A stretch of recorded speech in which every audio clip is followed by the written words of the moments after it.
What's up, everybody? Welcome back to Taste Like Music. Jason and Joe here, coming at you with a quick little one-off video today.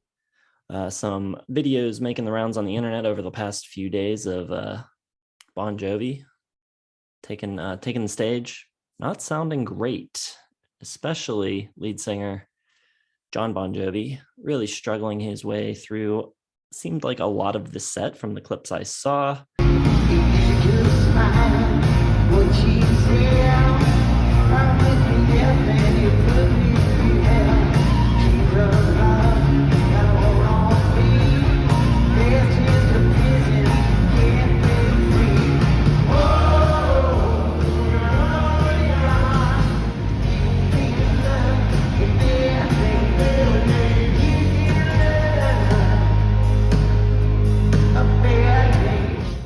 Kind of a tough sight to see, even for myself, who is not a major Bon Jovi fan. Kind of felt bad for him and for the band and for the fans and everybody involved, really. Yeah, it's tough to see that. It's weird because the band and he just have so little energy that it's like disconcerting that they're. I mean, it sounds like they're just phoning it in, basically. But everything around him kind of sounds okay. So, like when they're doing the choruses and like all the backing vocals come in, and then it's just like having a karaoke singer who doesn't, isn't putting any effort into the music, can't hit any of the high notes. He just sounds really old and really tired. And either he's completely lost his voice or he just is putting in zero effort and is just, on the road to make some dough to fund his next terrible Bruce Springsteen wannabe album. I don't think I would accuse him of phoning it in, but I think you're right. The energy's super low. He seems to like, it's not a situation where you see someone like shooting for the high notes and missing or something like that. It definitely seems to be tired, or at least he has an awareness that he's not going to hit it. So he's keeping his voice in a certain range at a certain level, not pushing too hard. And it does make everything feel really like lethargic. I think he's doing it to not sound even worse. I think he knows if he pushes harder, it's going to get out of control. But it doesn't sell the performance. So you got bad vocals and you have almost a lifeless band on stage. So not good. Yeah, I mean, I just don't know why they keep going like this. Is there anything I don't know exactly, but you got to think they could like tune down or something, like try to get within his range to make it a little more bearable.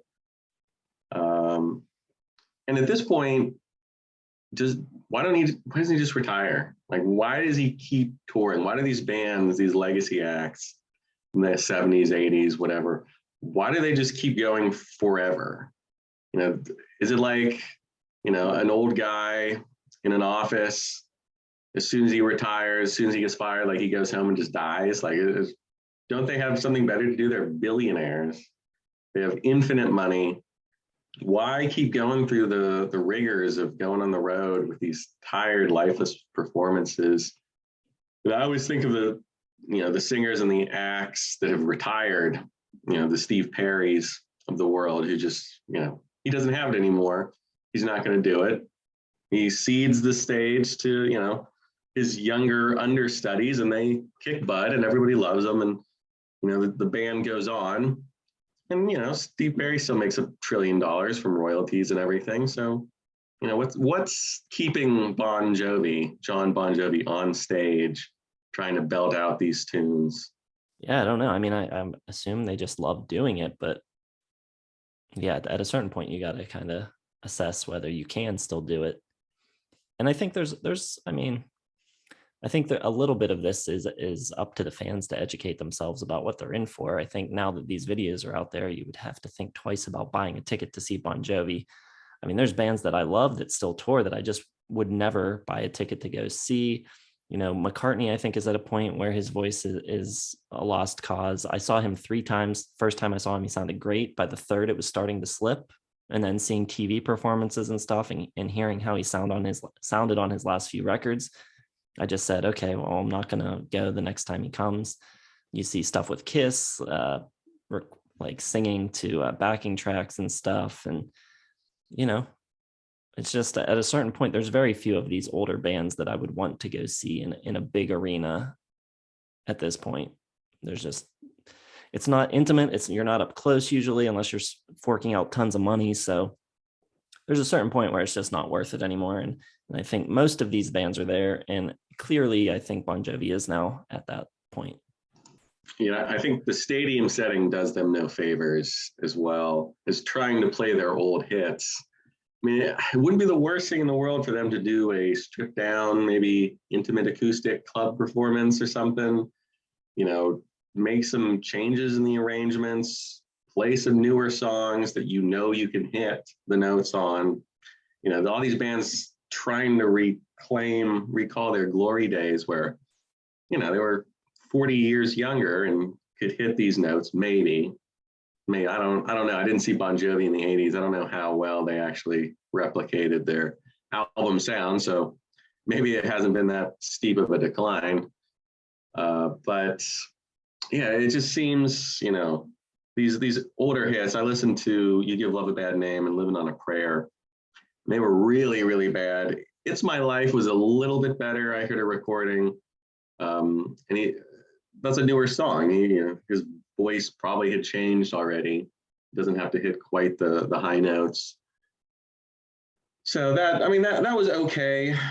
I don't think if it would just been "It's My Life" on the internet kind of going viral, I don't think it would have been a huge deal. I don't think anyone would even noticed or cared. But these older songs that he's singing, those are the things that really have gone viral for just ghastly performances.